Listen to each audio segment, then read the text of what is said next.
Hello guys, welcome back and welcome kung bago ka sa channel na to. So yung pag-usapan naman natin ngayon sa ating math tutorial video is equations transformable to quadratic equations. So ituturo ko sa inyo kung paano mag-transform ng equation into quadratic equation.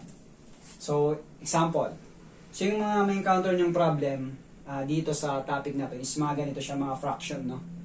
Okay? So dahil fraction siya, yung first step natin dito, kailangan makancel natin itong mga denominator. Okay? So, makikita nyo yung mga denominator natin dito is 5 and x.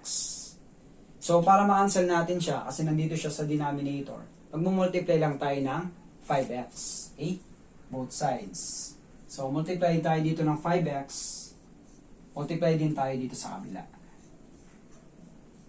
Okay? Para makancel yung mga denominator.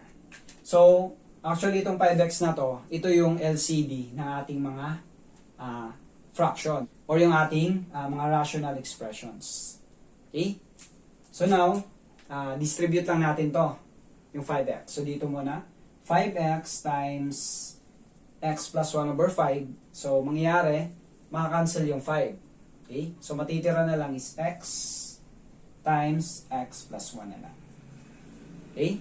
Then minus, so, dito naman natin i-multiply yung 5x. 5x times 2 over x. So, dito naman, makakancel naman yung x naman.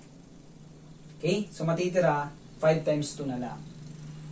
5 times 2. Okay? Equals, so, dito naman, 4 over 5 times 5x.